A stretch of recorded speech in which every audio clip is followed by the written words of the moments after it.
3, two, 1. Monkey bars.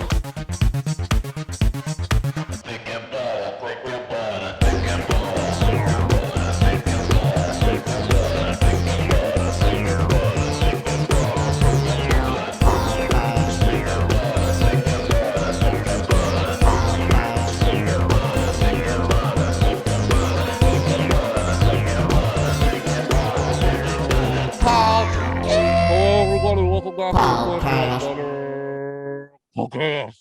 My name is Alex, My name is Jesse. aka Thick, THICC. And Butter, B-U, but E-R. What? Yeah. This is episode, I don't even fucking know. 103! 100. Wow. Just incredible. It's almost like we got 100 of these. Yeah. Oh, actually, okay, wait, hold on. I have a thought. I don't know why I always end up doing math on the podcast, but it's always a bad idea because it's always such a struggle. But I've looked at our old episodes recently, and I made a realization about what the first real movie was that we reviewed. And What was it? the first two episodes were the best movie of 2018 so far. Oh, Splendid, yeah, right. wonderfully So named. far. But Like the halfway through the year or something. yeah. Yeah. And but the first movie we reviewed, the first like feature film was Venom. Oh, that's hilarious. And Well, that was just goes to show that we need to do the sequel, right? yeah, right. It's destiny. Even if we don't want to. We have to. I haven't seen the trailer or anything, but I was in the theater the other day and saw a poster. And have you noticed how god awful movie posters are now? They're not great. Like this movie that we're reviewing, Shang Chi, terrible poster. Yeah, let me look at it. Awful poster. Like Yeah. all the blockbuster movies are god awful posters. Yeah, I feel like the biggest problem is it's cluttered. Candyman, terrible poster. It's like let's just have the character on the poster. Yeah. You know, with the title of the movie and a shitty like tagline, you know. Like the art of the movie poster is just so like god. Yeah. I liked Green Knight, which is not really like the same as like in the Hollywood like genre. Not even that good either. I love the Green Knight poster. I think that one's sick. I guess Actually, I kind of like the Green Knight. What are you talking about? I've liked all of the Green. I like the one that I'm ones. thinking of is like when you see him with his crown and the kind of silhouette. That one's really cool. But that one's dope. I keep seeing where it's just the Green Knight like lettering and he's just standing there with the axe. Like I like that too. I like that too. That was like a video game. I'm into it. I like it. I like the colors. I like the pose. Yeah, the colors are nice. I love the font. That is what was that is kind of like that's kind of a weak compliment. You're really stretching. You know what I mean, though? Like, think about movie posters. I watched a movie last night that was directed by Michael Mann that came out in the 80s. Yeah. You can look this up, called Thief. Yeah, I'm looking look at that. Look at the poster for that shit, dude. It's awesome. Like, I don't know, posters back in the day with all the Spielberg movies, with the Indiana Jones and the Star Wars posters that were painted. Yeah. That were made by, Rick Susan, who made all those iconic posters, like E.T. Yeah, right. Posters aren't iconic anymore. Like the last iconic poster I can really think of is like I don't even know, man.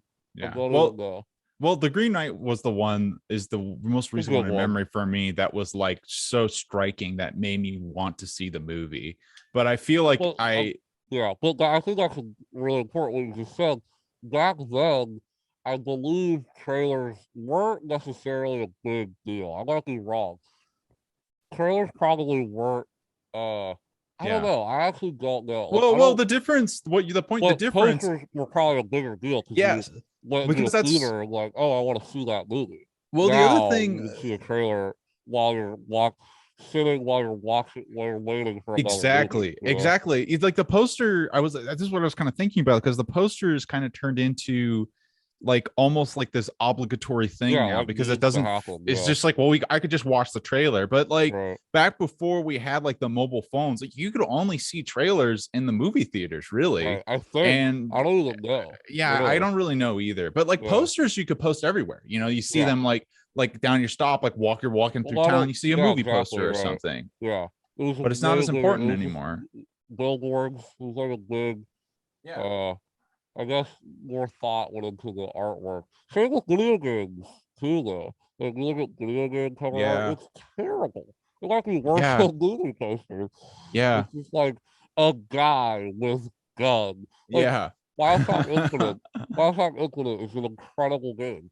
The cover of that game is dog shit. It's just like Yeah. Booker with a fucking shotgun. It's like, dude, Yeah. you don't want to showcase the beautiful world of, like you don't want to show any of that. Okay, like Yeah. There's also less attention to the music album art too. Drake's new album being the most hot yeah, topic it's not about that. interesting. I Yeah. think like that's just starting to happen, but I think I think people like Donda, for example, Yeah. a black cover. I think that's more artistically that definitely has more of a black covers has been around. Like he's Yeah. not the first one to do that. But yeah, I mean like the art of I guess I don't know. Cover art to me is more important. Is still relevant than the movie poster. I feel like, Yeah. but Uh, but you're I right. I mean, it's I I agree. mean, Drake's cover is fucking dog shit. I feel like for me,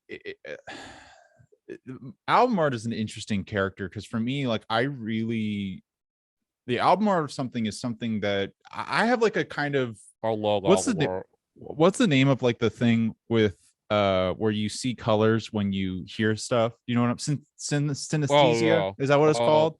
I don't know. I don't know. I don't know. It's something like synesthesia, but Yeah. I feel I have like an experience like that, where like I'm very influenced by the album art based on like when I like think about songs, like Oh, when I absolutely. think about like No, Neutral dude. Milk Hotel, which is like that is how everyone kind of thinks That's about it, I'm how, sure. like, I think that's what you want to, like, I mean, Yeah, right. if you think about all of the most iconic album covers, let's just talk recently.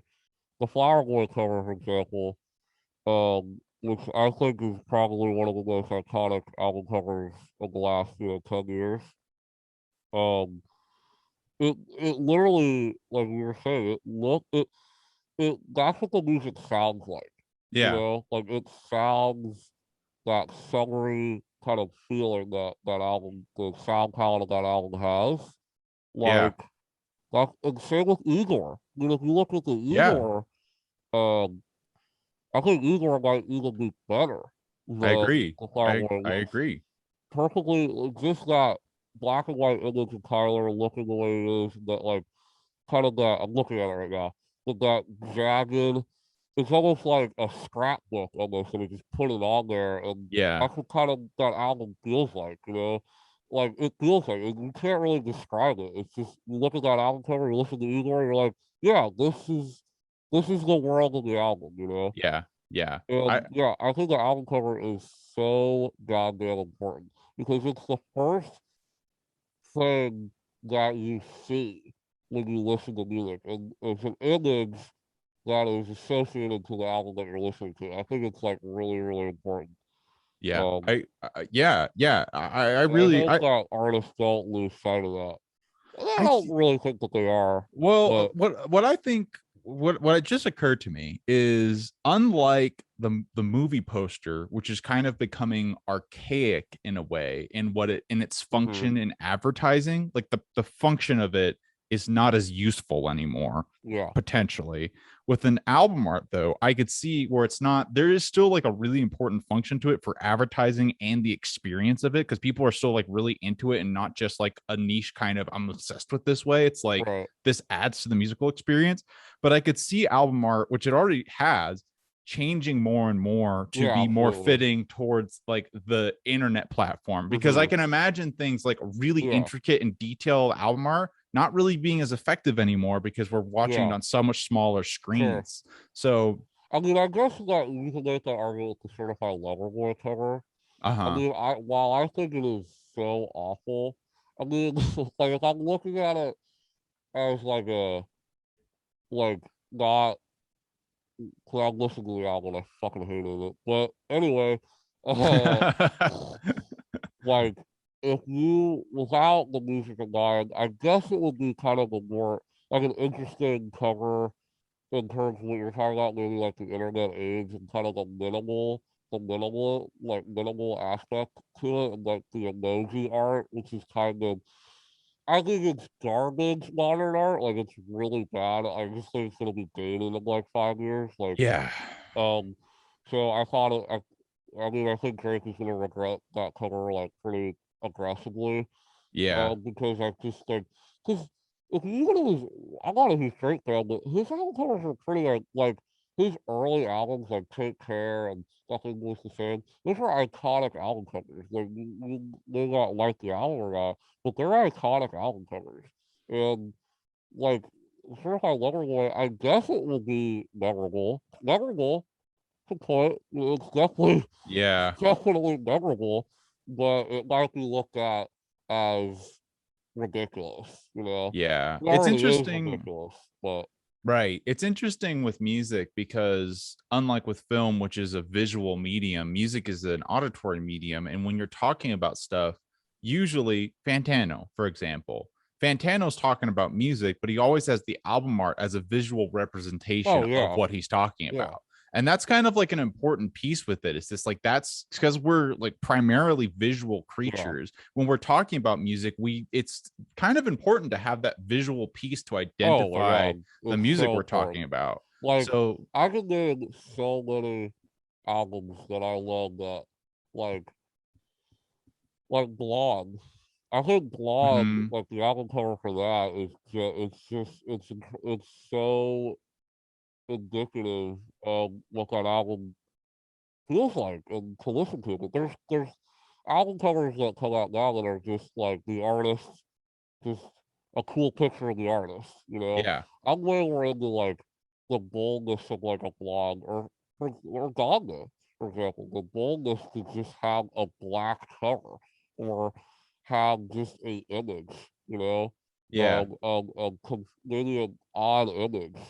Um, that yeah. Well, I think the like the thing that that you're talking about is like certified lover boy is sort of like an experience in like what you're doing, yeah, but what is the fucking album name that? yeah, Oh, but like the difference between that and something like Donda or oh, Blonde is that like it's like the artist did work to find something. Kanye and Frank Ocean did the work to find an album cover to right, represent what the album right. was. I mean, And I think, Certified Lover Boy is so obviously like yeah, pandering to I what mean, is popular. It's just like a meme yeah. or But what trying I to will be a say meme. is, like, I think Drake is smart in the sense of, like, the Certified Lover Boy thing, he's obviously playing into his persona and Sure. playing into this persona that he has, you know? Yeah. The cover, I think, is supposed to be ironic. Um, Uh-huh. but it still is stupid. Like it just looks bad. Same with the name of the album, like certified. Like it's supposed to be ironic, but the problem is, I don't want to get into a certified lover boy review, but it's not that. It's a fucking Drake album. Like there's no real irony to be had on the Yeah. actual music. So it'd be different if, like, for example, like, think about someone like Danny Brown, who has this, like, such a great sense of humor in his music. Like, if he made an album called Certified Lover Boy, and that was the cover, I would be like, that's hilarious, because I know his music and it's playing, like, before I even listen to it, I would be like, that's hilarious, that's what the album's called. This his persona is a jokester, you know. Yeah. Drake is not that. Drake like has a persona of it just comes off douchey and Yeah. insecure Yeah, instead of uh that's a really instead of good like point. I mean, he's just a really insecure guy. Yeah. And it's like, and I'm not even really a Drake fan, and I know that, just from the beef with Kanye and Yeah. all that shit. He's just so concerned with his image.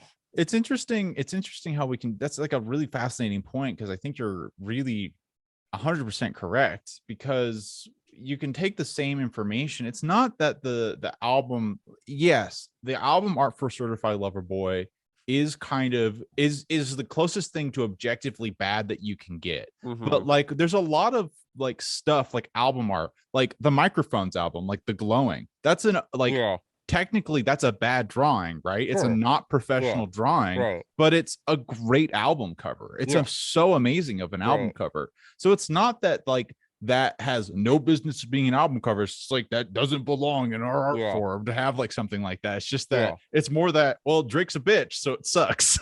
Yeah, it's just like, yeah, it's all about like the context. Yeah. It's like I mean, if the music was more ironic, like there's this track on there called "Way Too Sexy," which is horrible because it samples that fucking um "Too Sexy for My Shirt," "Too Sexy," like that Oh, shit. really? It Wow. samples that. And the song attempts to be ironic, but I think it ends up not being. Like it ends up Yeah. being kind of just corny. But but if say if like that song worked better, I think I would really be like, oh, okay, this is a pretty funny album cover. But call that like the context. A hundred Um, percent. A hundred so percent. but I love album art, man. I do too. I wrote in college. I wrote a whole uh paper about it. Did you write about, Different album covers. was that the one about that you talked about Death Grips and Radiohead? Yeah, I talk about like Death Grips, New York, Yeah, I heard and album David art too. Bowie, who I love Oh yeah. all their album art. I Man, think that's all their a album art has amazing art. And I compared how each three of them use uh their art. Because Death Grips, the way they use album art is kind of more on the microphone side where it's very like subversive and yeah. it just uses kind of well, a lot of it is trolling. I mean, there's like there's a couple of their album art that literally is just it's fuck you, fuck the music industry. Here's a like penis, Yeah. like they're out. One of their album covers is literally Zach Hill's dick. Erected Like dick. Yep. yeah, I mean, and same with like the Year of the Snitch. Like, what in the hell is that? I still am like perplexed by that cover. I love that album cover. Me too. It's a really striking image, but it's like fucking insane.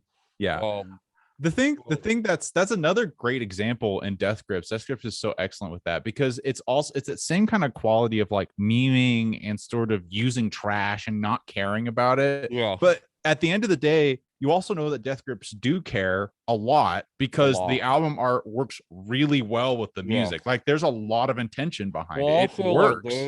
Death Grips are very old school in the sense of like you can't find any interviews with them. You can't Yeah. find. You don't even really get to. You don't know them. Like in this age, we know everything about the artists in Yeah. terms of like their personal lives and what they believe in, which I think is stupid. Um, I don't care what the weekend thinks about Trump. I don't Yeah. care. Yeah. He makes hot tracks. You That's know, all I care about. And he's great at that. That's a bad example. yeah. He doesn't do it. I don't know what he thinks about Trump, but you know what I mean.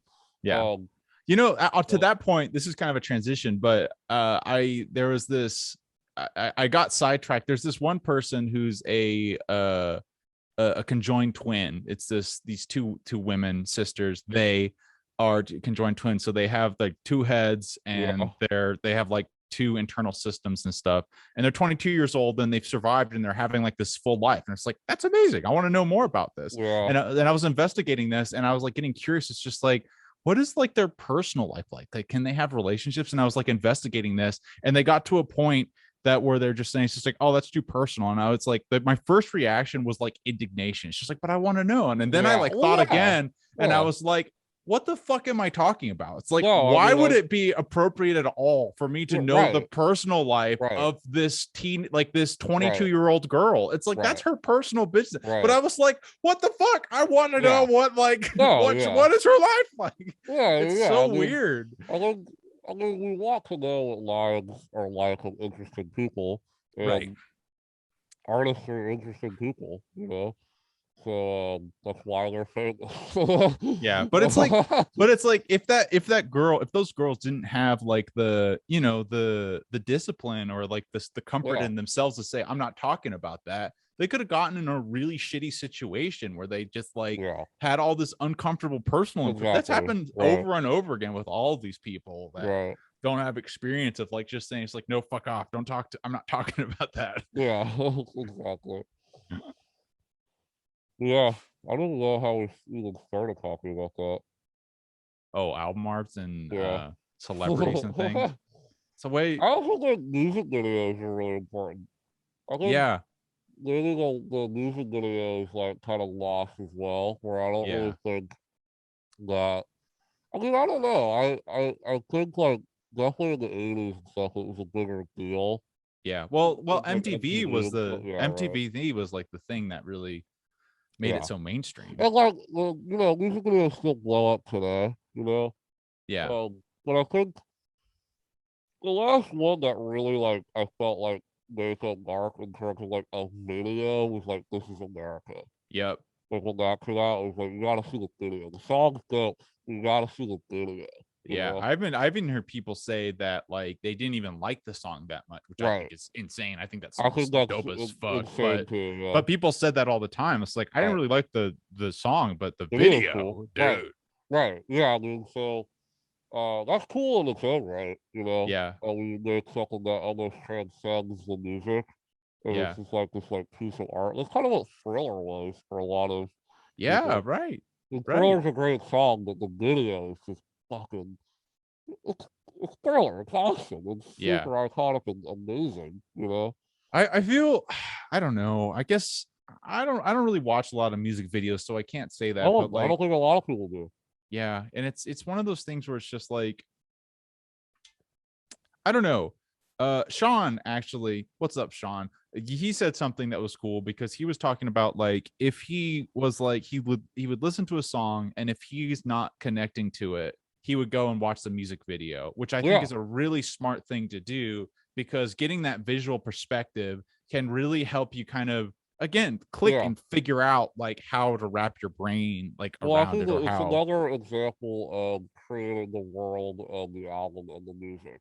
Yeah. And if an artist actually cared, that would work. For example, Yeah. like Brockhampton. If you listen to, say you listen to Roadrunner, and you're like, this is a cool song, but if you watch the music video for Buzzcut, I honestly think that you will get more out of it because it really does paint a picture and kind of this, especially some of the more like hard hitting tracks on that album, Yeah. like just the world that they're trying to create. Yeah. Um, and that's super important. Kendrick Lamar, when To Pimp a Butterfly came out, had incredible videos for that album. Not only did he have kind of traditional music videos like for All Right, which is a amazing video, Hmm. but he also had short films called God is Gangster, which is kind of a short film that you can check out, which I kind of want to mention because I don't think a lot of people have seen that. Yeah, I've never heard of it. I probably Yeah, have, it's but fucking awesome. I would definitely recommend, if you're a fan of that album, 100% watch that. It's like a 10-minute short film, and it kind of goes through. It's like a These Walls plus You video plus Wesley Story video, that's kind of awesome. an amalgamation of that.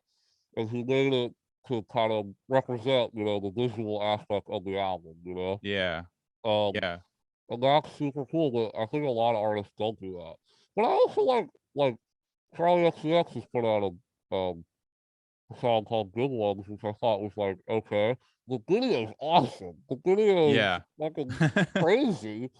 And so I like it when artists like go apeshit for the video, like, and just have crazy choreography, and like that's always fun. Like Lil Nas X has great videos, you Yeah. know. People still watch them, you know. They definitely still get a lot of views on YouTube. I think that's how a lot of people consume music. Yeah. It's not how I consume music, but Right. I think a lot of people use YouTube to listen to music. I know. 'Cause I think you're probably why right. else would the Katie, like I was looking at the billion, like videos that have a billion views, and like Katy Perry's Last Friday Night has a billion views. Like, what? It's like, because people are listening to the song, you Yeah, know? yeah, over and Not, over they're again. like, I gotta see this video again. You know, Yeah. it's like, it's not, you know, your typical pop video, but Yeah. Yeah. It's kind of interesting because I feel like maybe the reason why, well, there's probably two reasons why it seems like there's so much better music videos or posters in the past is because we're cherry picking like the iconic ones. One, but the other thing too is like the fact of when things are relevant to the success of the art piece, there's going to be a lot more like more people are going to try harder to make it good. So something for mhm, like a poster or like a music video, you don't have to work that hard to make it acceptable or function in the purpose that it needs to, right, exactly, right, right, but if it was on MTV, then more people are going to try yes, to make it. It's just like, don't change the channel, yeah, like that's a great watch point. my shit. Yeah, that's a So, great point. Yeah. and I feel like Yeah, because like we're you're right. I think like back then it was like important because this is how MTV is most likely the first time that they were going to be exposed to the song. right, Mm, Now right. it's not that. It's probably going to be through viral meme or Yeah. TikTok or just hearing the song. This is On it's almost like streaming. bonus content now. It's Yeah, just like right, you get the song, you get like the meme and all the advertising around it and a right. music video because that's I what you do. I also think that Tyler perfected that because his videos are only a minute long, and Yeah. he makes like tons of them. For like Yeah. this new cycle, he made multiple 1 minute videos for the different songs, and I think like he understands the bite-sized content of posting that on Instagram, and more people are willing to watch that and be like engaged by the really amazing visuals in the song and go Yeah. listen to the song. He's kind of pushing you to go listen to the rest of the song, you know, which is an interesting decision. I think. Yeah, that's a Also, the really way he interesting marketed decision. that too, where he made a for the song "What's Your Name," he made it like it was like a 30-second or 45-second teaser video, and that was it. Yeah. And then the song came out. So it's like he's making videos as teasers almost to the song that's Right. not out yet. It's Yeah. interesting. I'm actually I feel more optimistic about it because, the Oh, argument, they're still around. Music videos are still a right. thing and around. I just don't know if they're like you can have a successful song and not have a video. Sure. Yeah, yeah, Good songs, 100%. you know? 100%. Right. And that is a difference now. Yeah, That's different than how it used to be. right. I'm more I feel like the argument towards like the boomer mindset, if you will, is that it's just like our attention span is dwindling and we're just not going to have like the interest to stick with something like a Yeah, full length album or things like that. And I think that, yeah, our opinions are changing where the album doesn't like function in the same way. But I don't know, I think it's changing in an interesting way because like yeah, Tyler doing that kind of advertising, like these 30-second minute long videos, it's like, it's kind of cool. It's kind of cool. And then hmm it's like the movie, it feels like then like long form movies or albums have like more of a purpose, it's yeah, not like the same thing like over and over again where it's like the one thing. It's like you have all these iterations on the same theme and you have like the 30-second videos, then you have like the music long form videos, and then you right. have, it's like, I Yeah, don't know. And it's like it's cool. It's a cool thing that stuff like that can happen because the yeah. internet's so flexible and just allows for all forms of Well, it's content just and cool stuff. to see artists evolving too. 'Cause, we definitely have shorter attention spans. Our generation 100% does. Yeah. Um, and so it's interesting to see this artist like evolve to that and like see how they're gonna market their music and market an album. Like I don't know. I mean, Kanye it didn't really take off, but I thought this was gonna happen, but it didn't. But when he was making that 2018 run where he put out, and Jesus King too, but they're like less than 30-minute albums. Yeah. They're like, Yeah. and I thought that was gonna take off, and I'm happy that it didn't. Um, it seems like the albums are still long, and sometimes too bloated. But that's because of the streaming world. You Right. know, Right. Certified Lover Boy in WoW did not need to be 90 fucking minutes. Wow. Like it doesn't Oh have man. 90 minutes. That's Dude, crazy. like get the fuck out of here. Like Yeah. we know what you're doing. Like Yeah. I really like Gauntlet quite a bit. Did not have to be an hour and 25 minutes. Yeah. I think that one more than Certified Lover Boy like justified its length, but Yeah. like, dude, I mean, it's just ridiculous. It's just don't do. I mean, Kanye to me seemed there was more of a artistic choice to do that, but Certified Lover Boy was to me completely like filler, more streams, baby. People are gonna listen to it more. You know, Right. It's kind of, it is sad because in a way it would be better if people were just willing to do the shorter albums, because that's like it's probably like there's 30 minutes of good content in these dude, bloated if you're long gonna make, albums, I but I don't know. I'm not a music marketer, so it might be the better move to put more songs in your album and like get more streams, like get more money that way. I don't know, right. but to me as a listener, I don't like. I guess people don't like. I think I think people who listen to it, it's like 50-50. I think there are half the people like to sit down and listen to an album front to back, like like you know. But I think the other half is kind of like, oh, who's on like I'll on Drake album. Oh, I like Little Baby. I'll listen to the one with Little Baby. Or oh, I like Ty Dolla $ign. I'll listen to the one with Ty Dolla $ign. They don't care to like track one to track 20. Yeah. Yeah. Yeah. Um, so I don't know, but to me, like it just seems like if you make like, and I think this is obviously imperfected, but like 45-minute albums, Uh-huh. of all killer no filler, and it's just like, but I think those albums are super successful because every song is great.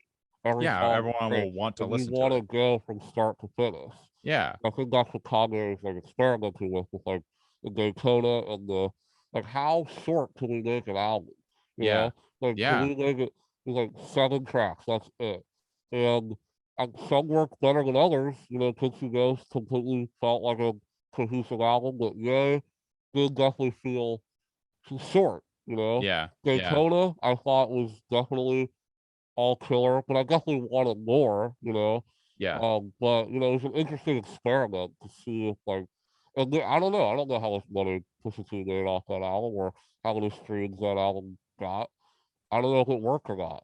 But Yeah, yeah. It'd be really curious to look at, because it is kind of surprising because your own experience is, surprisingly biased most yeah, of the time, which is not, that's no surprise how biased your own experience is. But it'd be cool to look at, like, to see these numbers and break it down to see like how much of these reasoning is, because I would lean towards some reasoning for something like Drake because of my preconception of him being egotistical, right? yeah. Egotistical and a little insecure. Well, it's That not the just him. reason, I mean, like it's every artist does shit like that. I mean, all the absolutely, top yeah, artists are releasing like long ass albums. Not only are they releasing long ass albums, they're releasing deluxe albums. yeah, right, Now that like there's the album will come out and like 2 months later there's a deluxe version with more tracks. yeah, And like it's just a way of, and like, I don't know, like it's sometimes like it could work, like, if I'm a big fan, like if Tyler announced tomorrow that there's gonna be a deluxe for Colors Who Get Lost, I'll be excited as shit. because it's Yeah. more Tyler music, you know. So Yeah. I don't know. Maybe if you're a really big fan of Drake, I think you're happy that you get, an hour and a half of material. I don't know, Yeah. but it Yeah. depends on who You you know, are. the other Where you factor about go. all of this is like the newness factor, where people Yeah, just like you have to it seems like you have to balance, like get this balance of constantly putting new shit out, because that is like what people want, that's really what people interested in, but not yeah, oversaturating it either, exactly. Right. because you want it to Yeah. be like, you want people to essentially get bored, Well, get you bored want and want people more. to like have like when you release an album, it's an experience. It's like, wow, we waited, you know, Yeah. 2 years for a Drake album or a Frank Ocean album or Kendrick. You know, like you want to make it an event Yeah. if you're someone like that. You know, you'll get more Yeah. streams that way. I mean, look at the Donga rollout. I mean, the way he fucking just swindled everybody and then talking about his album week after week after week after week, and then it worked. That Yeah. album was doing incredible numbers. Yeah. So Yeah. It'd also be interesting to look at to see, because Kanye has said things on Joe Rogan podcast is where I heard him say this. He was talking about how he did, which is a wild episode, but he was talking that he didn't make money from the music anymore. Like he made like the minority of his money came from the actual music. I believe So that. I do too. But like the thing I'm thinking about is like it's kind of weird, because it's like you might start seeing, like if you look at the numbers, that artists actually make more money during the marketing phase than they do once the album actually Yeah, releases. they probably with like merch and things like that. But I think like they also make money on touring. I think that's how artists make their Right. money Right. primarily. Um, I don't but know. I don't know. I don't know, man. I don't know. But I've always, as a big music fan, I always love the rollout. I always Uh-huh. like how artists roll their albums out and Yeah. like the different ways that they do it. It's just fun. As much as the Donga rollout Yeah. annoyed the shit out of me, it was a fun ride. It was a fun ride. Yeah. I watched those live streams and it was really interesting to see the album take shape, Yeah. and watch it unfold. Like it's an interesting experience. Yeah. Um, And that's another thing about like context and presentation too, because Kanye could have really fucked that up, because if he did something, he almost did. yeah, I but don't want to like get into it, but he the way he executed it though is that he released an album that people are into, that's yeah, like right, interesting. right, So it's like, but if he didn't release it like Yandi or something, or right. if it was anything else, like again, it could have been that we could be talking about it like we're talking about Certified Lover Boy. Yeah, exactly, right. Yeah, I mean, yeah, it had to be good, it had to Yeah. be like, yeah, I mean, imagine if he put it out and it was like complete. Like, I was almost convinced, like towards the end of it, that I was like, he's gonna put out this album, and it's gonna have no songs that we heard at this listening party, Yeah. and it's gonna be like I genuinely thought that that's what it's gonna be. But not only was it not that, he included every version of the basically he included every song, Yeah. not really cutting down on songs. And the Yeah. things he did cut down, he had to for Yeah.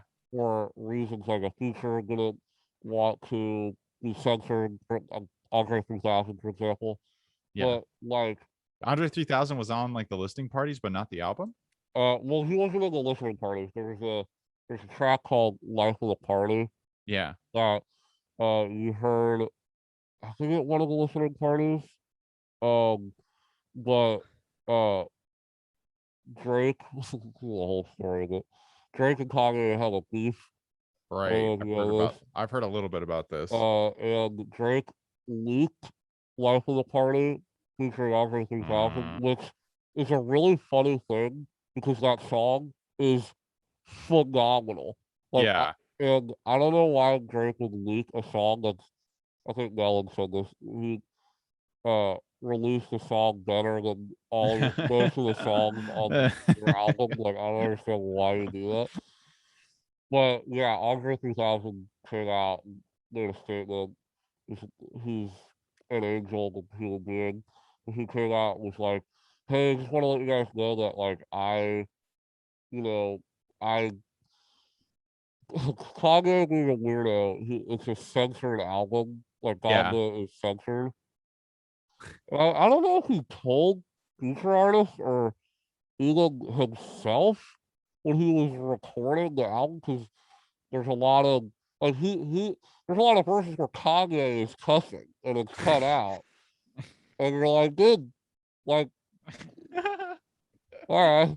And then so there's some verses on the album that are kind of completely like not that great because they say the N word a lot or something, and so they bleep it out, and so it kind of like ruins the flow of some of the featured artists. But Andre being, you know, kind of the purist, and he only puts out a verse like once a year, Yeah. maybe on some of his songs. So and this verse was very, very uh emotional. It's tied to the song. I'm really bummed it did not make the album because the song more specifically about uh Kanye's mother and like the loss of his mother. It's like a song very, very connected to that. Yeah. And Andre's verse is about losing his mother. So it's Uh, really beautiful track. It's on YouTube, you find it. It's fucking great. But yeah.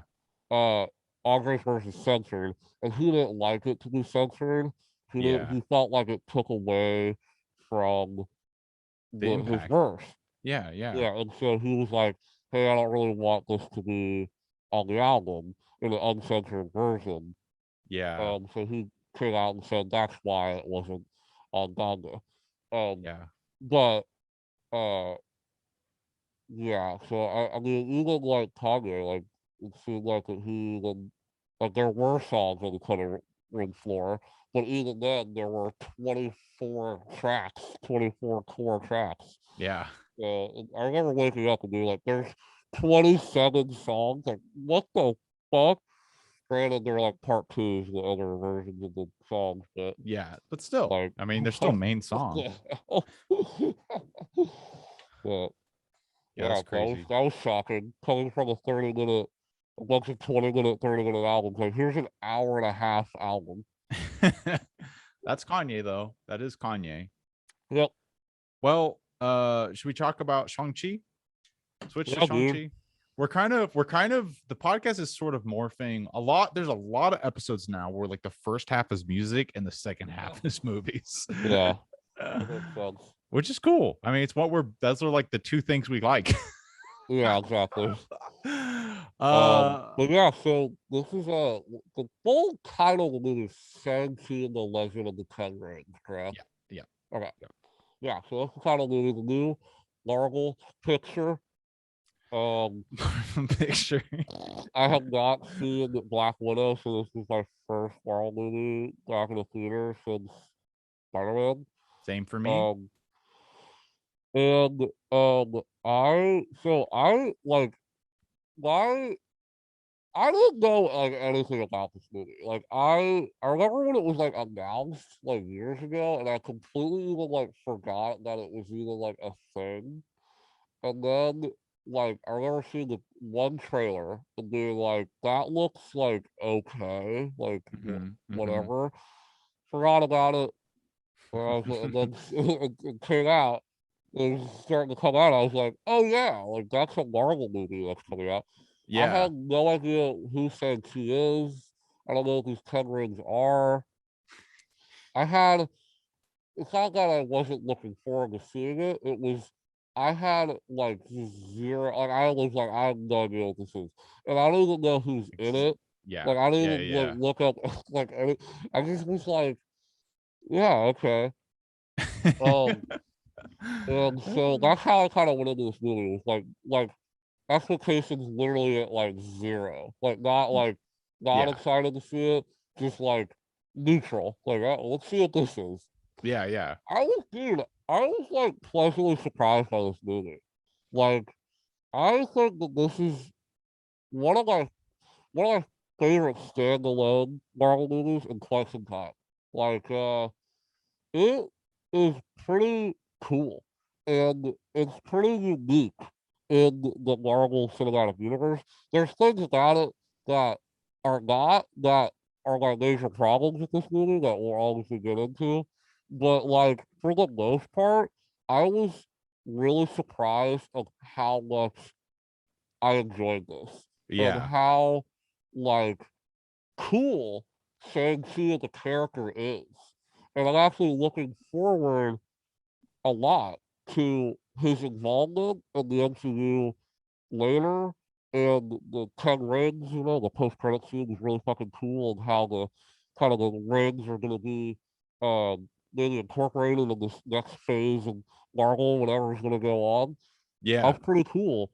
And um, yeah, so I was just right off rip. I thought this was pretty fucking fun, man. I thought this was really fun. I had a lot Yeah. of fun. I went in almost an identical experience to how you just described, which I kind of am thinking that a lot of people I think a lot of who, people too. I'm very happy that this movie is doing really well. I was yeah, worried that it wasn't because of, I don't know, maybe the audience and cast or right, something like that. The character like no one really knows. It's still cool. It still like makes me like really happy and have a lot of joy that Marvel can do something like this, like something that is very weird, very out there that no one really knows what it is or what it's about, and still make a lot of money. People go see it. right, I like that a lot. I think that that is exciting, just in the respect that they're taking. I mean, Marvel's great because they take risks, right? They like Guardians of the Galaxy, total risk. This was a total risk. Like this could have completely flopped. And then the next movie that they are talking about, Eternals, is another one. I have no yeah, idea what Eternals is. No clue. Not at all of what that is. And so I'm excited to see it because it's new, yeah. and it's something that is new to the MCU. I But it's think cool that people feel that way and they'll go see it, I I regardless. I thought this movie was also surprisingly great, Mm-hmm. and I think that one of the also the interesting thing about this was how the timing of the pandemic, I think, really served this well. Mm-hmm. Um, I don't know because it's not technically the first Marvel movie, but I feel like it is. I don't know how well Black Widow did. Is It's Black not Widow alright. doing well? It did all right, yeah. But like for I think I know me, what you're trying to say. Like Marvel movie in this next phase, right? In this yeah, next chapter of the MCU, is that what you're right. trying to? Yeah. Well, yeah, because okay, but the point I'm trying to make, always trying to make, is that like, so this is the thing when Marvel was coming out and it was fucking everywhere and everything up until Mm-hmm. like Endgame, Right. there was like a serious kind of Marvel fatigue Yes. going on. Yes. And if this movie came out during that time period, I don't Sure. think it Yeah. would be Yeah. significantly worse, but I would have Right. missed the Yeah. good Sure. qualities of it Sure. because of Yeah. how fatigued I was. Sure. And this Yeah. coming out this time was such a serendipitous Yeah. timing because it really gave a really like clean palette for everyone because they're all like Mm-hmm. familiar with Marvel enough, but they wanted something new, which is what this is. This is Yeah. Right. completely not like it's very different than a Yes. lot of Marvel films and what they've Yeah. done It is. before, but it's totally still the Um, Marvel a formula. Marvel movie. Yes. Yeah. Yeah. So Absolutely. so the timing is just like excellent in this like Yeah. coming That's out a and it really good point. Yeah. I didn't really think of that. I mean, yeah, it's definitely like cool that like we had a year off of Marvel movies, and that yeah. and that and it this movie like excites me in the way of like of where they're going with like this and the Spider-Man Far From Home trailer and Loki, which you should totally watch. Yeah, If I you want to guys have watch not seen Loki. it, Loki is a fantastic show. It's one of the best things Marvel's ever done. Period. It's incredible. Oh, sweet. Yeah, it's Super fucking happy to awesome. hear Loki that. is So happy awesome. to hear that. But not spoiling anything with that, the way that they're going is really weird and really exciting. All this interdimensional shit, different dimensions. It's starting to get fucking wacky. And that's exciting to me. Like it was already kind of like Thanos was cool, but it was very like streamlined. It was easy to follow. You just got to get these rocks and then you control all these. It's really cool comic book plot, but I'm really excited, especially with Wong and Doctor Strange involvement in kind of the MCU as a whole. It seems like that they're turning out to be is super exciting to me because Yeah, this is bringing in the weird. It's bringing in the magic. I totally, like dude. that's my favorite. Doctor Strange is one of my favorite characters in the MCU, and it's one of my favorite movies in the MCU. So it was really exciting to see not Doctor Strange, but the Doctor Strange universe in this movie, as well as the Far From Home trailer. So it seems like that Doctor Strange is going to have a big part in what's coming forward, what's coming Right, next. right. Anyway, that's my first thing. We'll talk about Shang Chi as a Yeah, character. yeah. I think, okay, first of all, my favorite thing about this movie, 100%, the thing that like blew me away was I gotta get his name right. The lead actor in this fucking movie. Oh man, what's his name? His last He's name's not good at Liu. anything. Yeah, This is that's the his thing that I first I was film. wondering about that. Dude, yes. Sulu Liu, I think that's how you pronounce his name. Sulu. Yeah, Dude, he was he's great. He's he's so good. so awesome. Like Yeah, he's charismatic as fuck.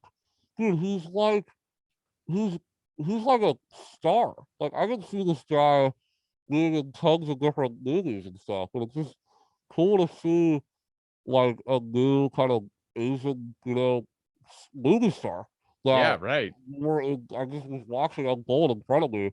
Like he's just so funny and so charismatic and so engaging in the action scenes, which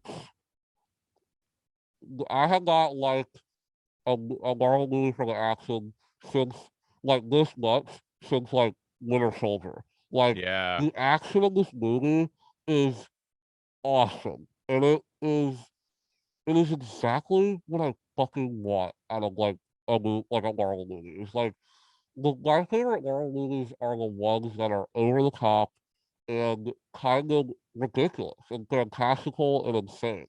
yeah, And what this did was it took, obviously inspiration from martial arts movies, like Jackie Chan films and things like that, and but like elevated it and made like martial arts like overpower martial arts almost.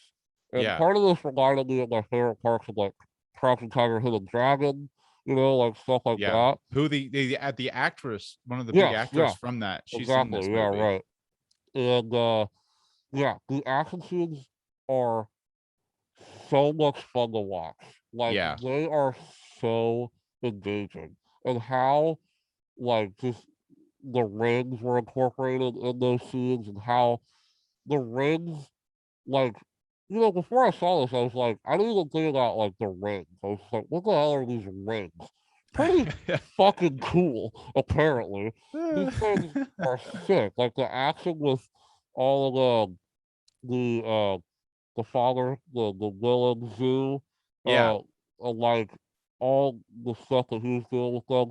Just all the choreography with the rings and was just so much fun. And it was filmed in a way that it had this like 300 kind of slow-mo action, but done in a really cool way. And very like just kind of fun superhero way, which I yeah, feel like some of the Marvel movies miss. yeah.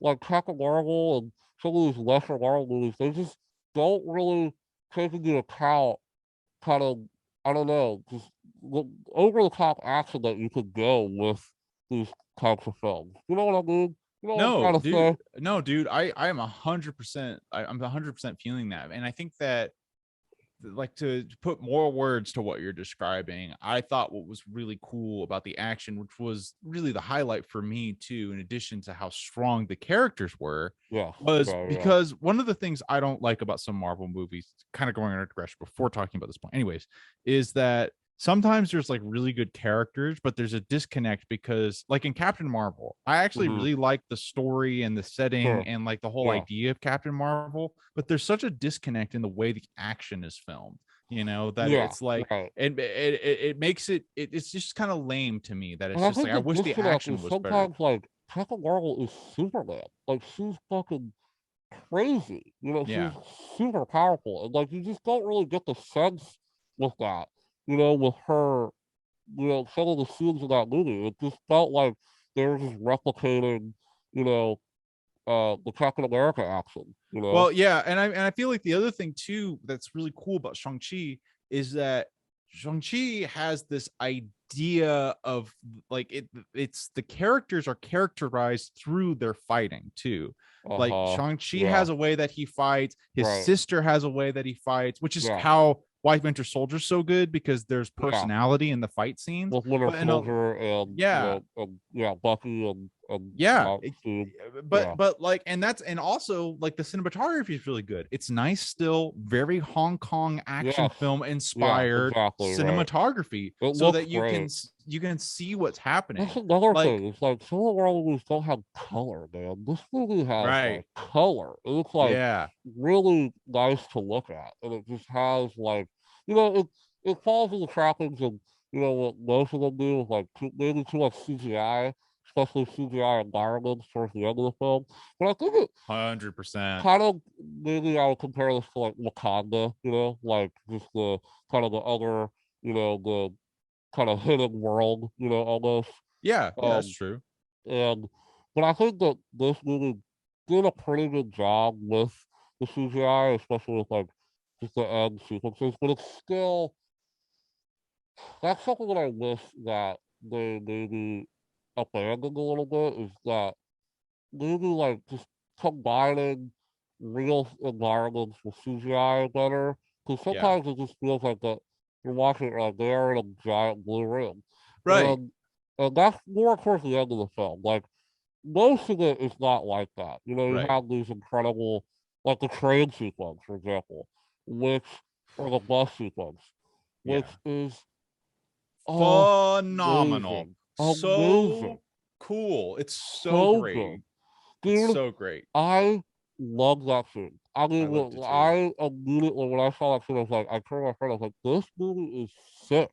Yeah, Because, like, that scene was so much fun. And what made that scene so much fun is uh, the character relationships that were going on in that scene.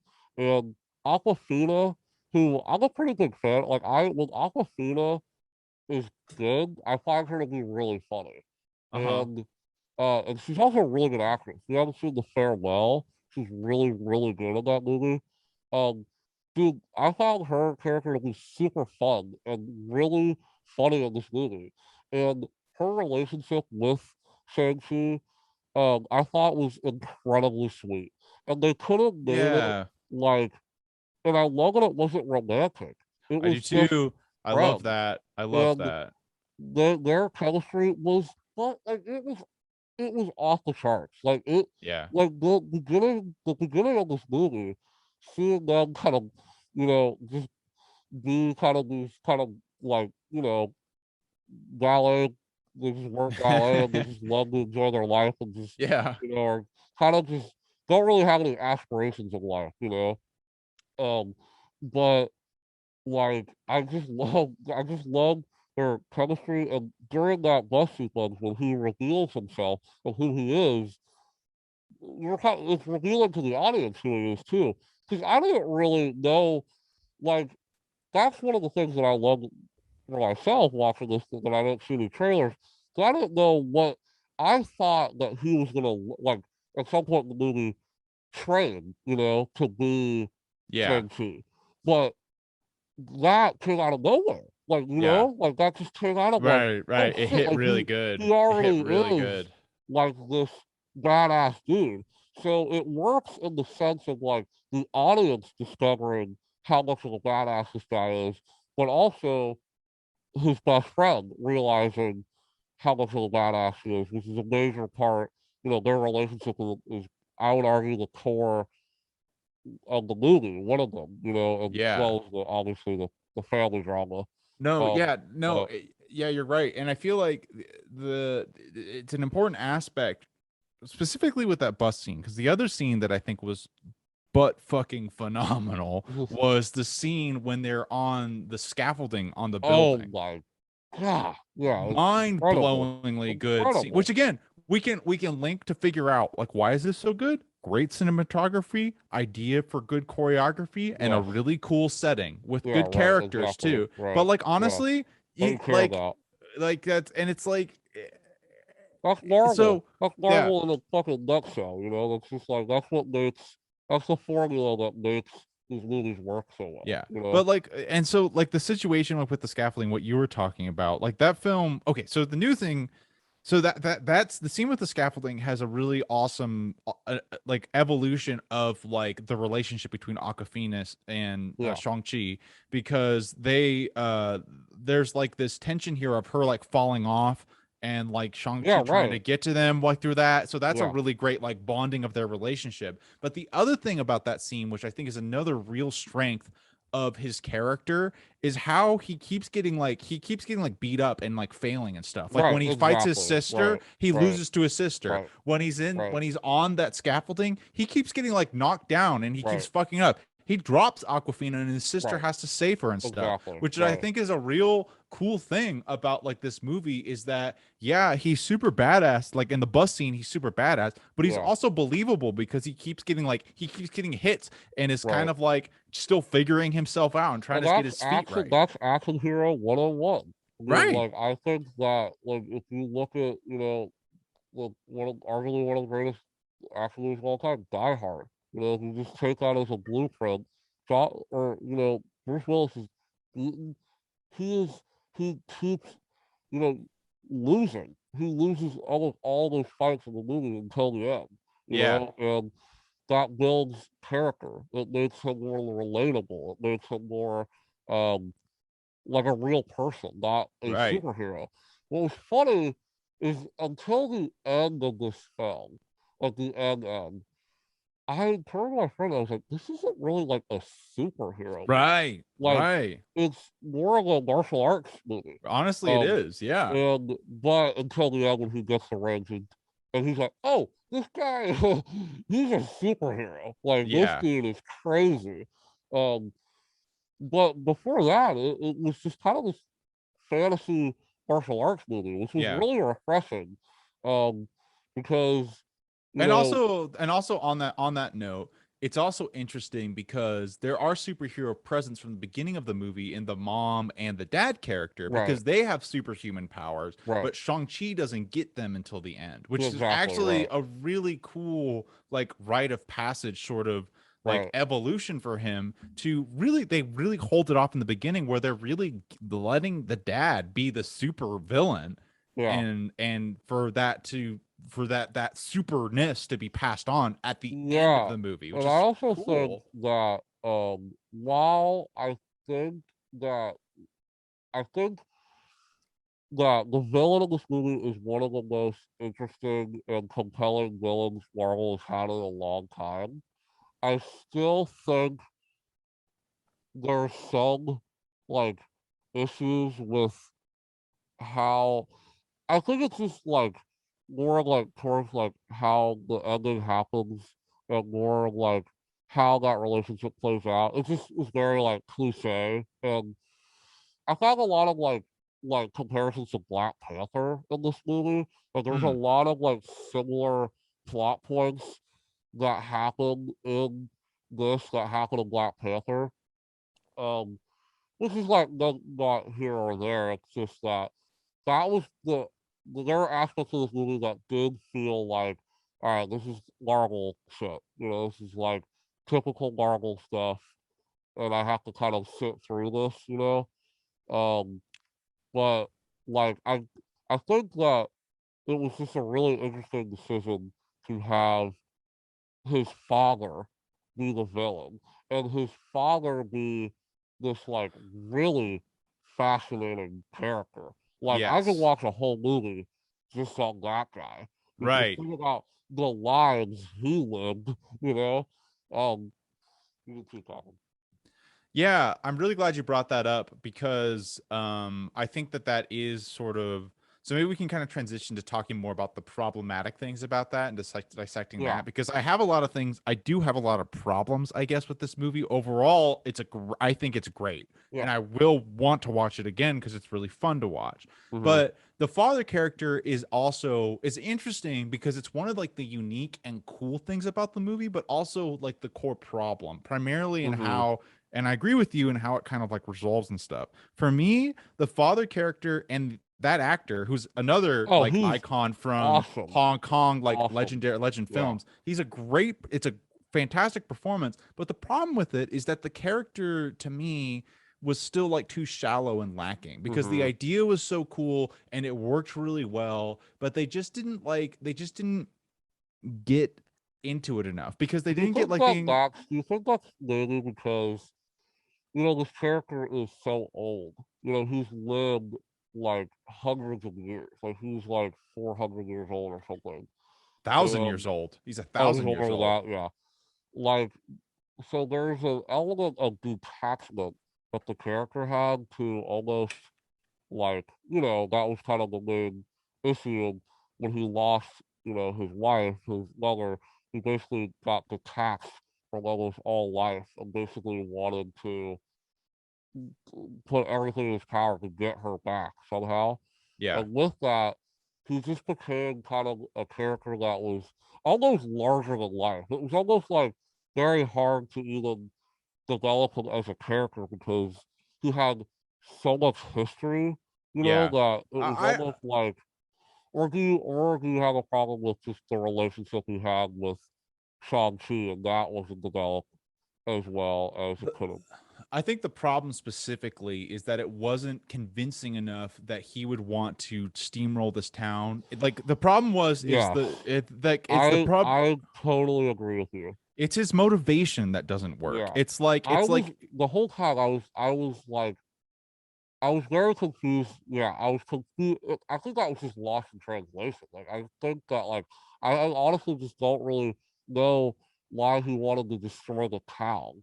You right. know, like, why did he have to do that? Like, That was weak. That was weak. It and the whole like the mom character, like the whole beginning sequence, like the fairy tales. Like, okay, this is another great thing about the movie. I love how it opens with the dad, and it oh, starts in great. like feudal China, and he like is wrecking shit, and he like raises to the empire, and it's this Yeah, legend that, and all the awesome, like classic, like yeah, Hong Kong fantasy. right, I love those movies, and they right, did that in a Marvel sense. It was super sweet, and then yeah, they swing just into like the modern Marvel world. right, Totally dope way to introduce that. yes, Great yeah. way to The introduce. opening, the first, like, 30 minutes of this movie are, like, Really good. perfect. Yeah, Really they're good. really good.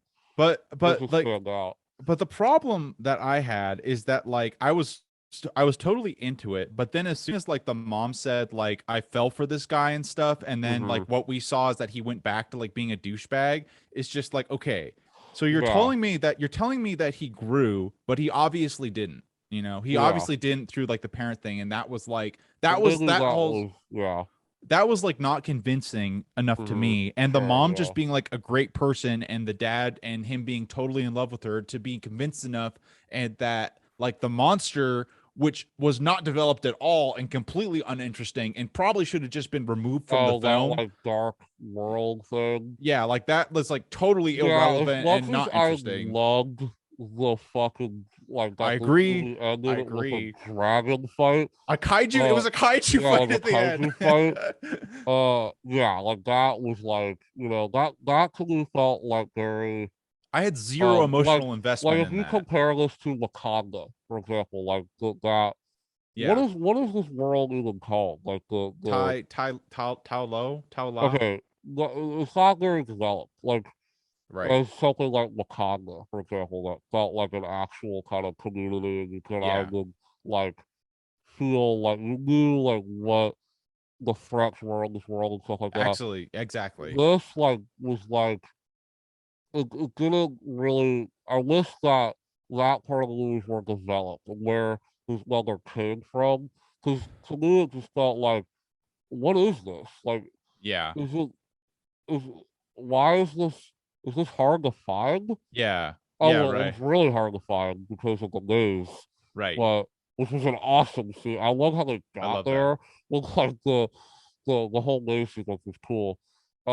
But like I was still kind of perplexed with like really what it was. Like was it just, like were these people like it was just, it's weird. I wish I had more. I because it's a Right. really cool like setting, and I just wish I had more knowledge of So what even that dark age world was. You so know. I'm really glad that this is you're having because that's exactly where I have problems with this movie. Like But like, up you until know the what's funny point though is like all these like problems that I have are like almost problems that I have with like every Marvel movie. Like almost every Marvel sure. movie, there's something that is not as developed, that I want to be Yes. developed. There's Yeah. always like the exposition scenes in this movie. I think were pretty dull, even though that they did something in this movie that I thought was really funny, where a I don't know if you noticed this. It's gonna happen every time, but when a major like superhero thing would happen or an exposition thing would happen, it would do a pretty like it would do a funny like cutaway to like a joke or something, Mhm. almost like making like poking fun at the Marvel movie cliches, which I Yeah. thought was a really like fresh way to do it. But at the same time, it's still like the scene that I just keep thinking of is when the father like introduces the like where the world is and that whole here's all the maps, here's all the research that I've been doing. It's like, dude, this is you're just explaining the movie for everybody, and it's just like, okay, like I know that it's a weird criticism because I know that this is needed. There are kids watching this, and I understand that you need to translate this, but it was just a dull scene. Like you could have Yeah. made it more engaging, like some other Marvel movies have done, where the exposition that you need, like sit sit at the table. Here's a map. Here's what we need to do. Yeah. Well, That type of stuff. I But, just watched Guardians of the Galaxies last night, which oh, is nice. probably my favorite Marvel movie. Now that I've Mm-hmm. rewatched it, I realized how fucking amazing that Top movie five is. for sure. It's incredible. And the thing, the comparison that I'm talking about, the perfect exposition that is done in that movie is when they're all taken in, and it's Yeah. they're in the crime, and it's the lineup, and you're introducing all the characters. Right. It's Yeah. literally just Yeah. exposition, And but they it's literally interesting. explain their background and yeah. Yeah, but Right. it's really interesting information, I and also these thought the Suicide Squad, the James Gunn version, actually did a pretty good job of doing that too. right, but like that kind of stuff is that is making exposition filming because you do need to set up your scene. You need to make the characters Right. understandable to the setting. But what that happened in Shang-Chi a lot, where there was just like all these moments where there was all this great momentum and like built up in the Mm-hmm. first half of the movie, and then it Momentum, just like yeah. stops. It Right. just stops. It's Exactly. just like, Right. why would you Right. decide to do that? And Like that's like ever? literally the biggest problem I have with like all Marvel movies. Right, Like really. right. Well, that's kind of like one of the biggest problems with a lot of movies. It's Mm-hmm. really easy to fall into that because Especially you're big budget movies like this. absolutely That because you're have big like concerned. overarching stories, and yeah, you're concerned about the different audiences that are seeing your movie, kids, adults, all Yeah, ages, so and I get it. I get it. Like if I was an editor, I'd probably do the same thing. yeah, I would, it's challenging to make those scenes interesting.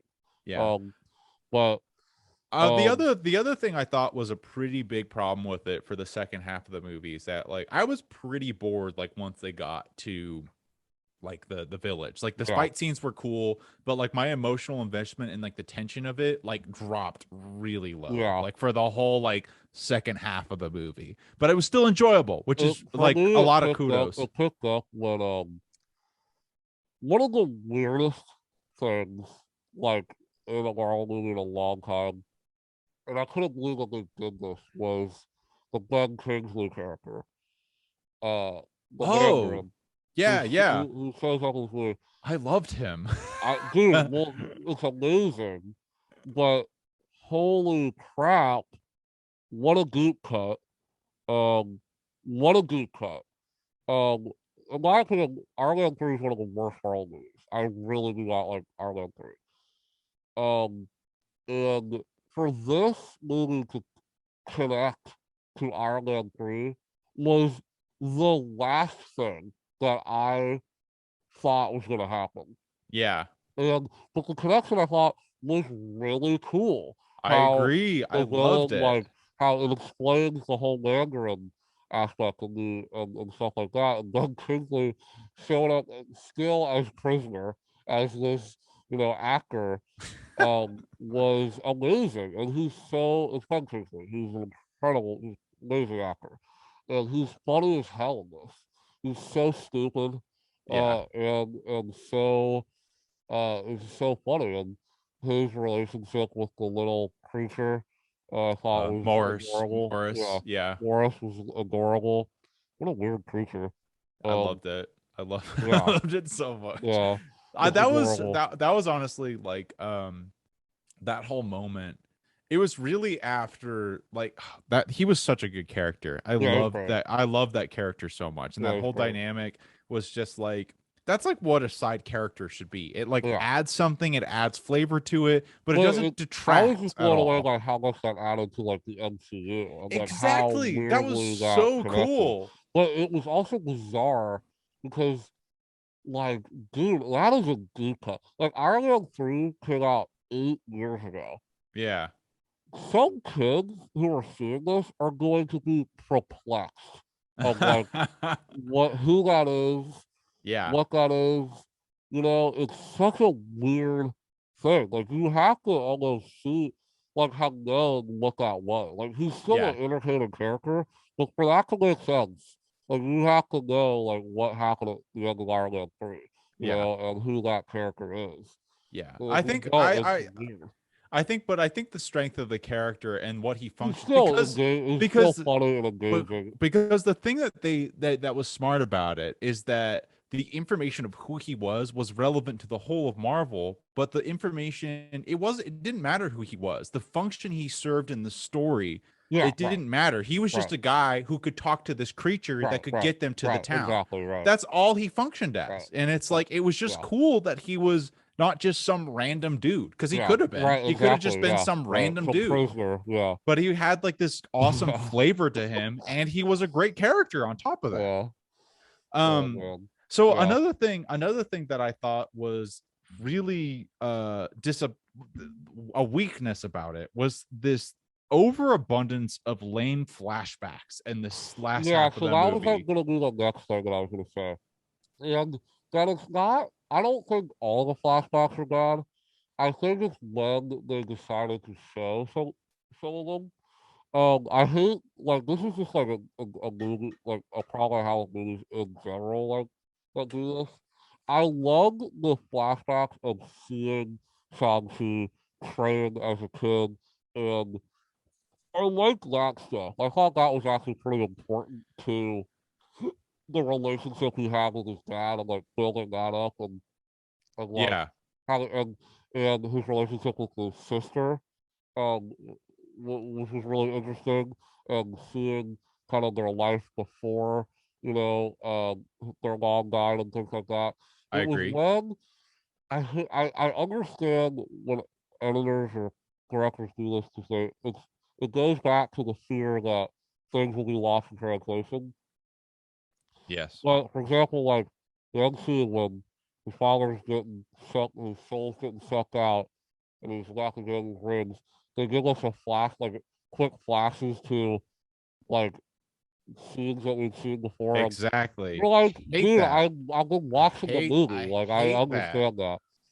I get it in terms of the editing perspective, but it's just it doesn't, like, yeah, I know. I've been watching the movie. Like, we're not dumb.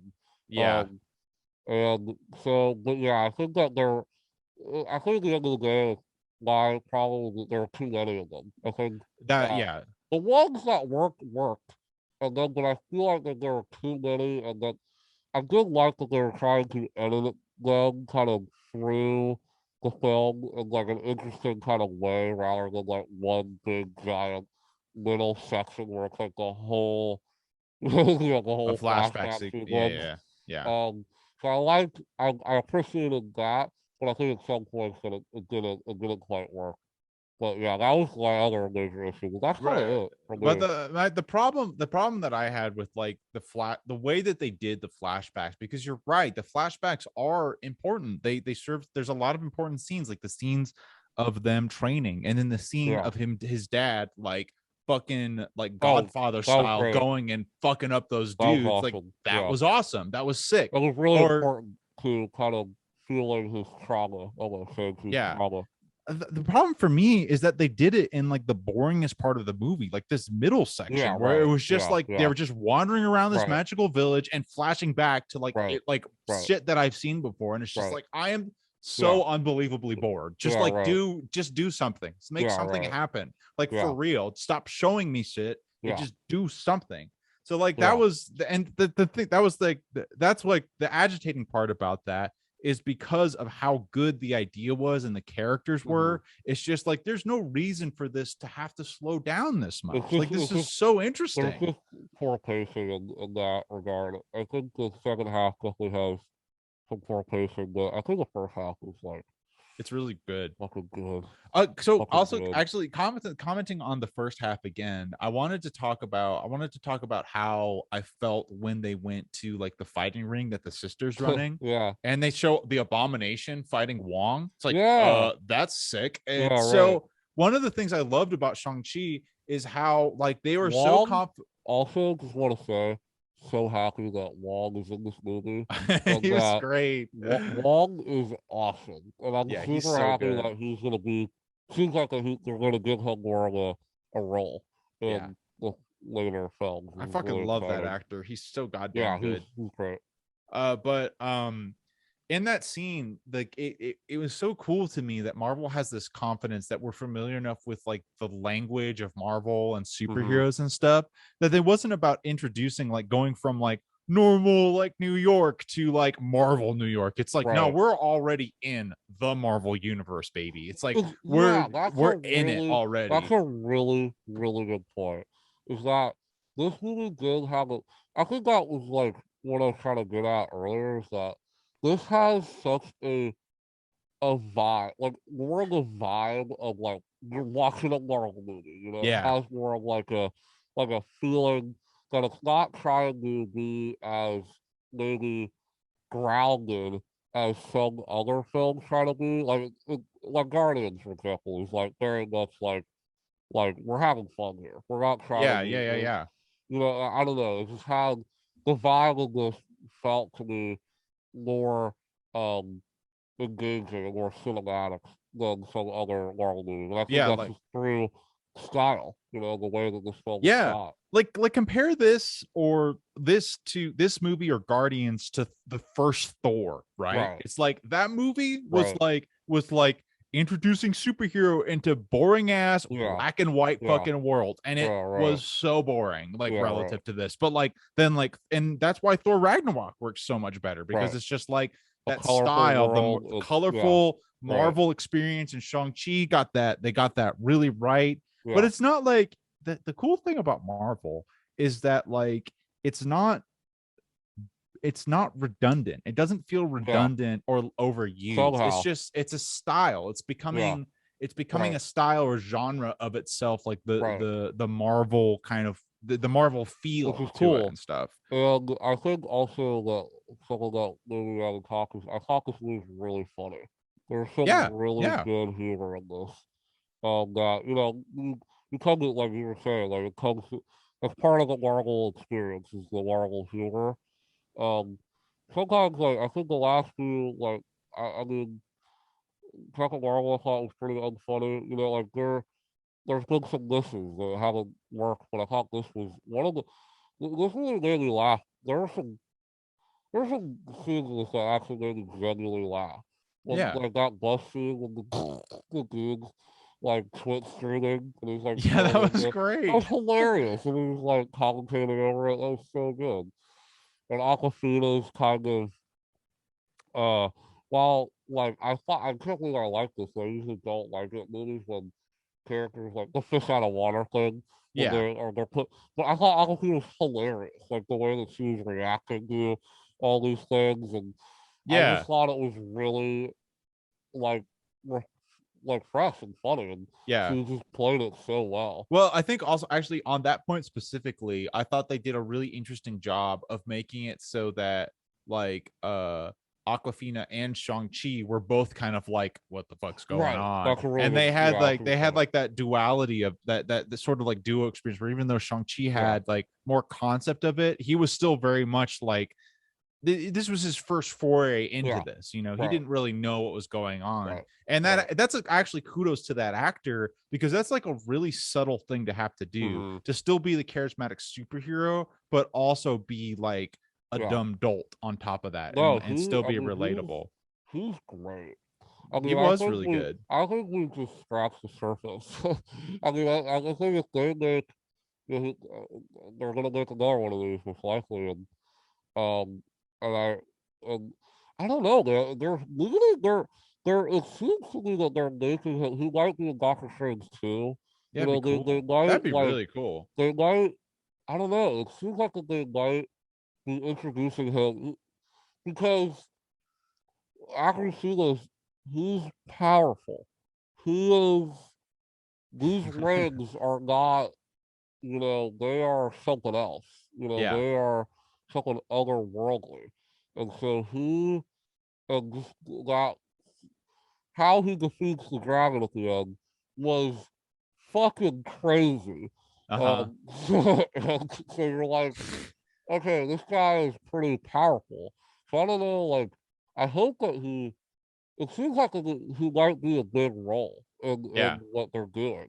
Yeah. Um, which is fucking cool because it's like Yeah. it's not like it's funny because after Endgame I was kind of like, oh, I wonder where they're going with this.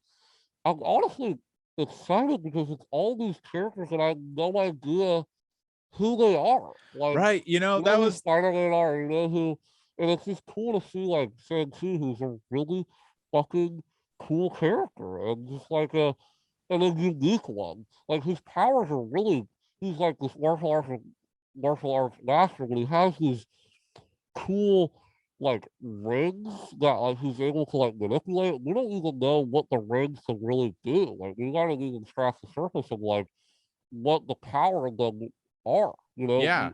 Obviously it gives you eternal life and power and things like that, but who knows? There might be some other dimension. I mean, they're alluding to that they come from somewhere otherworldly, so Yeah, I I don't mean, know. I Exciting. think that was something that I was really surprised by because I was fully confident that I would be just not interested in like this, or I wasn't fully confident. I was just kind of feeling like I don't know if I'm going to be into the second phase of the Marvel thing Yeah, around. It's yeah, just yeah. like I we think most ca- people are. it's just like we came to a good ending. Why Dude, should I care anymore? I'm But telling like, you, if Eternals is great and the Spider-Man movie is great, yeah, I'm gonna be honestly, I watched the chubbed. Eternal trailers for Oh, Shang-Chi and I was kind of hyped. I thought it was dude, the pretty trailer looks cool. awesome. The It looks trailer looks sick. awesome. That's okay. Well, Speaking of like the the woman who internals. directed Eternals is a great filmmaker. She Oh, did good. this Oh, movie called good. No Land that came out Oh, last cool. year. That Yeah, is a yeah, really beautiful movie in my opinion. Not yeah. for But everybody, but Eternals is really exciting to me because unlike cast is crazy. a lot of other a lot of movies just are just kind of like this idea without any real idea behind it. But Mm-hmm. Eternals are cool because you have these comic book characters, but there's also like a story idea being pitched in the trailer. It's like gather the team, right? Which is what Avengers was, but it's like gather like this new kind of like underlying team and also the potential of how it relates to other, how it relates to the other like Marvel universe. Right. It's just like really cool to me. Like that's like this could have a lot of potential because Yeah, the man. gather the team stereotype obviously works, and this seems interesting enough for me to want to Yeah. watch this again. Yeah. It's cool, man. Like I don't even know. I don't even want to look up anything anymore. So I'm enjoying the way our relationship with the Marvel movies right now, where it's just like I'm not getting hyped for anything. I'm almost Right. just like Just go into the I'm gonna theater and go have a see it. blast. Yeah, and so like 'cause I think hype kills things. I really Yeah. do. And it's hard to not get hyped for certain things. but like I mean I'm hyped for Spider-Man, but it's Spider-Man, Yeah. and I'm especially hyped for this new one, obviously because of what they're doing, and bringing Doc Ock and all the Raimi universe. This is absolutely fucking bonkers. Yeah. So that's already gonna get me hyped, Yeah. but um, I just hope it works. I hope it's not like convoluted.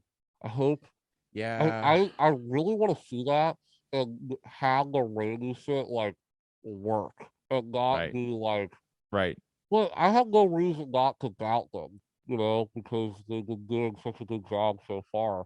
And there's only a few Marvel movies that have come out in the last few years that I've not liked, So That's kind of a testament that I was thinking about with Marvel. As I was driving to Shang-Chi to watch it, I was realizing how impressive it is that they made these movies, and I can go in with a certain amount of guarantee that this movie is going to be at least watchable and enjoyable, which is and I honestly think that's quite because they a just testament. have a really good formula. They Exactly. perfected this formula Exactly. that is good. Like it's a good formula. It's better than maybe like 80s action movie formula. You Yeah. know, it's just a good formula there, and it's allowing filmmakers to make it their own. You know, Yeah. like this movie definitely had some criticism of how some Marvel movies is that they don't feel like they're directed by a person. Uh, Mhm. this feels like it's directed by a person, Right. What and he and had an Marvel idea. and Marvel has always kind of had that. That's kind of like the dilemma that Marvel has, because Marvel movies are forced to be like production line production, right? They're Yeah. assembly line type of films. But And Marvel movies do a sometimes good you get a James Gunn, for example, who right. that is a James Gunn movie, But it's the balance of like that passion versus the assembly line, Yeah, right? Because right. the like practice speaking in practical literal terms, it has to get made through an assembly line. Like, Mm-hmm. okay, but they also do the work of blending it, pushing that passion to be behind it to make it not feel, and sometimes it fucking doesn't work, like really doesn't work, Yeah, and sometimes it does really work. right. But Yeah, that's kind of like the challenge of like these movies, I feel like, is like making absolutely. it make like what you said, making it feel human, making it feel relatable, Yeah, has exactly. life. I think that this one does. I And agree. it's very surprising. It's very surprising. I just would never have thought that this was so fun. Like, I totally want to see it again. I had Yeah, a me blast too. watching this. I just It's just really want a to see those action scenes again.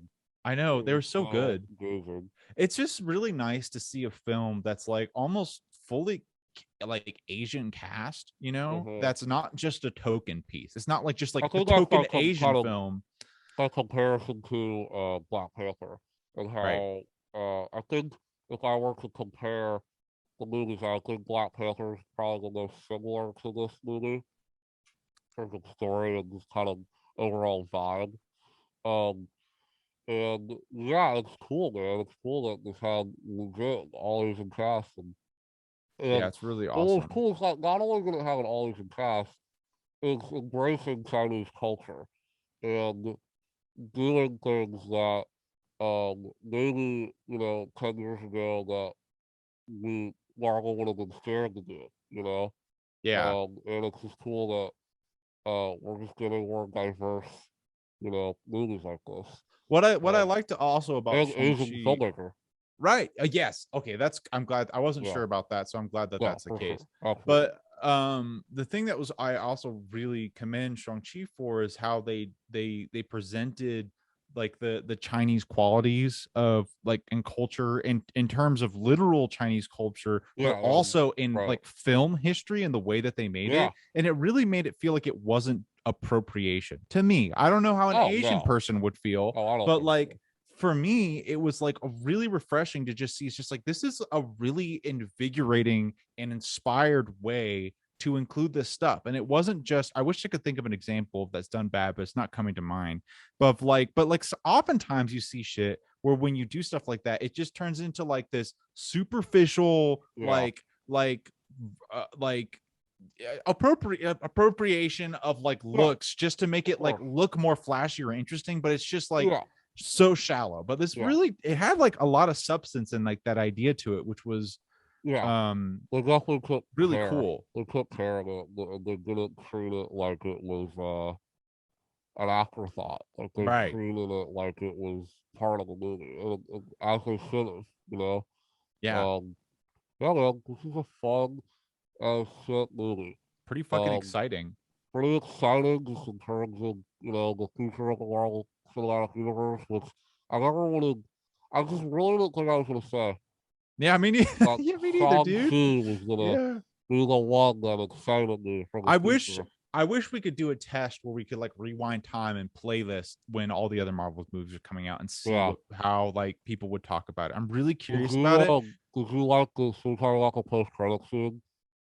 Oh yeah, you mean the first one? Yeah, with Wong and Captain Marvel and Hulk. I thought that was great. I thought that was super cool. That was awesome. I love the end scene when Wong shows up and they're like explaining to their friends like what they did and stuff, and I love that. Another like quick point is that you said earlier to kind of connect to that, where they were already in Marvel world, Yeah. I thought it was really cool because I kind of forgot we live in a world where, like, in the Marvel world, that like half of the population disappeared. Yeah. But we live in this world, and they reference it in this movie. Yeah. And I like that we live in a world like that. Like the people in the restaurant know who Wong is. You know what I mean? Yeah. Like, right. Like everyone's like, oh, it's Wong. Like, and he just like that. People are not surprised. That people like that exist, and that doesn't really happen in Marvel movies a lot, where like pedestrians like see the superheroes and interact with the superheroes. And I thought that was a pretty, I don't know, that was just like cool. It made the world feel more real. Actually, this is kind of like just kind of hitting me about how meta that what you're talking about is, because the fact of it is that the reason why that works so well is because the world knows who these characters are. Exactly. So you can present the public knowing, because the public does know. Exactly, the public does. You don't have to do any work to make that believable. So because like kind of more like a fun. It makes it more fun. It's just like which is what I'm really curious about is how Spider-Man's gonna do it, because everybody knows it's Peter Parker, like all these things, and how that maybe that kind of element is gonna be tied into that film, in some way. I kind of, okay, I'll say this now, and I don't want to be too butthurt about it because I am really excited about Spider-Man, but I am really hoping that they're not going to do it by the end of the movie everyone forgets. Like that's what I'm kind of worried about, that they're going to do it wipes out. They like but not like wiped out everybody, but they like change the timeline. Like I don't want it to be the change the timeline type of story. I don't know, man. I don't know what they're gonna do. Like they're setting it up to be like that's what he's attempting to do, but I want him to fail. It seems like they didn't go back in time. It seems like the dimensions are being like Doctor Strange fucked up like dimensional time. Like it's not like a time travel thing. Right. It looks bizarre. Like I mean, I watched it a few times, and I don't want to spoil Loki, but Loki has some cool shit like that. I need to see that. I would hope that they're not, because that would just be like a recycled thing from. I don't think they're gonna do it because that's just like Endgame. Yeah. Or like going back in time and changing the timeline. That's just I hope so. Well, really, like even if it is dimensions, I just don't want it to be by the end of the movie, no one knows who Spider-Man is. I want it to be that everyone knows who Spider-Man is, even by the end of the movie. I think it will be. I think it will be. I think it will. I hope so. I hope so. Because that will just make it, not only will that make it well, there's Spider-Man now. Because that will make it unique. It will stand out. Like, because right now, like the Marvel Spider-Man is definitely, I think, stands out between the Raimi universe and they're definitely different. But that will really make it different. That it this Spider-Man is really would. the Peter Parker to the world. Like that would be like really cool. Yeah. So and just open, why not do that? More opportunities for story. I know. It's just like it seems like it has more potential to go that way, but anyways, I won't worry about it too much because it's like it's just cool. I'm just excited about our new Spider-Man, and it's Yeah. just like if they do that at the end, it's just like, well, if the movie's good, I'll deal with it. I don't know. I mean, it might get. I don't know, man. After watching Loki, my suspicions with like they and like the Iron Man 3 connection in this, they are are just going weird. Like they can, they have confidence. They have confidence that they could do shit like that, like Yeah. something really weird, like that they could, like the movie might end and it's like they Spider-Man exists in a different dimension. Like Yeah. you know what I mean? Like that's just where he lives, and you have Yeah. like Earth 2, and you have Yeah. to like now people have to be like, oh yeah, Spider-Man's on Earth 2. Like that might be a like I don't know, man. Yeah. Right.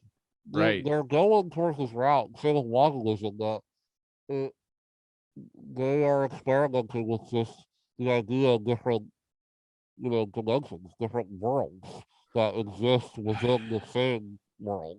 Which is Man, really bizarre. I've been able to fend it off, but you're really making me want to get a subscription to Disney Plus so I can watch all You these get a free, shows. yeah, you get a free one. Binge Loki. I think you'll like Loki a lot. Loki's really weird. Yeah. Definitely one of the weirder things Marvel's done. Yeah. Yeah. Um, but yeah, man. Yeah, it was fun to talk about Marvel because we haven't done it in a long time. It's funny Um, that it's so refreshing. It was a really good time yeah, for me because I was really feeling what something like this. I've been yeah, wanting man. like a fun movie like this for a while, and this really kind of satiated my palate in a Yeah, man. really good Yeah, way. I'm super excited for Eternals and Spider-Man. Yeah. Eternals comes out in November. Like not that long from Oh, now. that's cool. And Yeah, then a that's month cool. later, Spider-Man comes out in That's December, very which is cool. really fun. Yeah. Um, Well, so I think it's safe to say that this is, are you ready? definitely thick Thick and and butter butter up approved. 100%. 100%. Um, yeah, I mean, if you're listening to this and you got to this end and you're still skeptical of seeing it, if you like the other Marvel movies, they're like if somebody liked all the Marvel movies and said they did it like this one, that genuinely would make like zero sense to me. I'd be Like, pretty surprised you too. know what I mean? Like Yeah. this is just like I can't see if you're already on board, you're gonna like this. Like Yeah. you're gonna like it. And so yeah. All right, everybody. Thank you guys for listening, Thank watching. you. Um, I don't know what we're doing next week. Me neither. Um, No clue. might be a new movie. I don't know. I don't know. It comes out next week or whatever. I Yeah. don't really know the movie schedule right now. Anyway, yeah, follow us on Instagram, Twitter, YouTube, all that shit, all that jazz. Um, yeah. All right, everybody. Bye. Bye. Bye.